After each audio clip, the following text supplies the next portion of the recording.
Olá, paz seja convosco. Não deixe ninguém colocar em xeque o amor que Deus tem por você.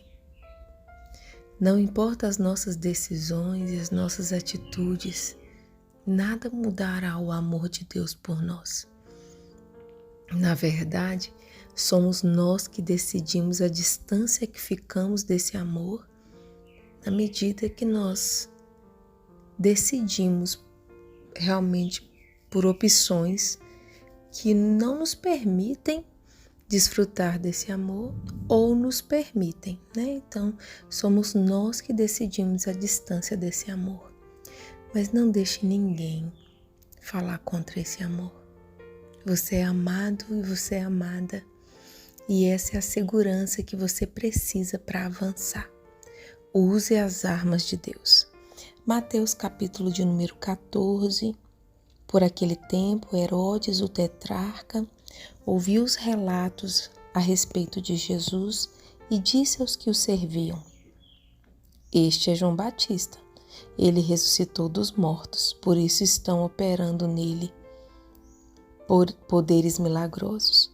Pois Herodes havia prendido e amarrado João, colocando-o na prisão por causa de Herodias, mulher de Filipe, seu irmão. Porquanto João lhe dizia: Não te é permitido viver com ela.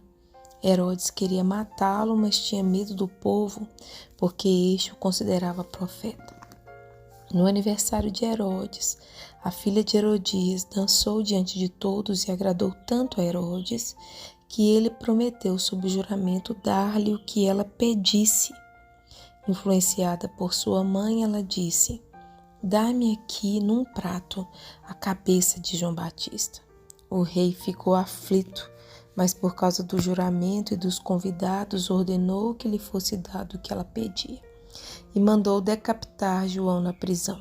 Sua cabeça foi levada num prato e entregue à jovem, que a levou à sua mãe. Os discípulos de João vieram, levaram seu corpo e o sepultaram. Depois foram contar isso a Jesus. Ouvindo o que havia acontecido, Jesus retirou-se do barco, em particular para um lugar deserto. As multidões, ao ouvirem falar disso, saíram das cidades e o seguiram a pé. Quando Jesus saiu do barco e viu tão grande multidão, teve compaixão deles e curou os seus doentes.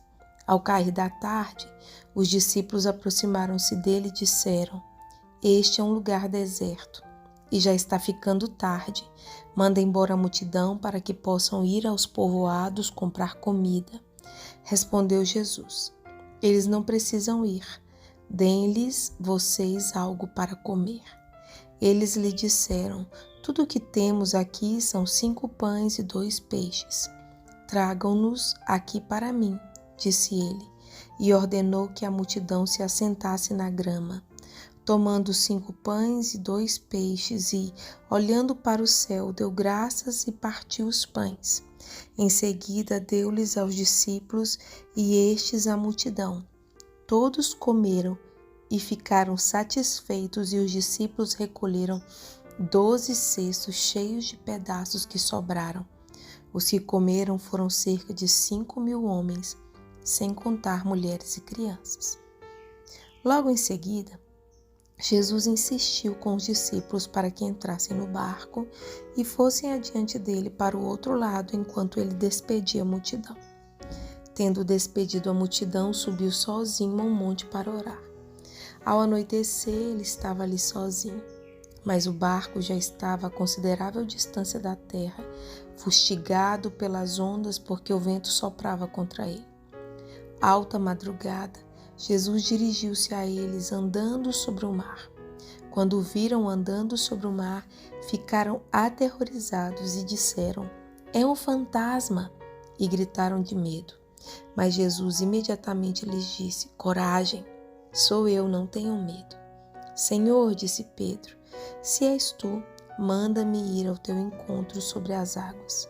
Venha, respondeu ele. Então Pedro saiu do barco, andou sobre as águas e foi na direção de Jesus.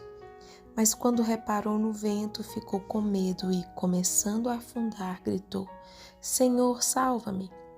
Imediatamente, Jesus estendeu a mão e o segurou e disse: Homem de pequena fé, por que você duvidou? Quando entraram no barco, o vento cessou. Então os que estavam no barco adoraram, dizendo: Verdadeiramente tu és o Filho de Deus. Depois de atravessarem o mar, chegaram a Genezaré. Quando os homens daquele lugar reconheceram Jesus, espalharam a notícia em toda aquela região e lhe trouxeram os seus doentes. Suplicavam-lhe que apenas pudessem tocar na borda do seu manto, e todos os que nele tocavam foram curados. Que Deus abençoe o seu dia.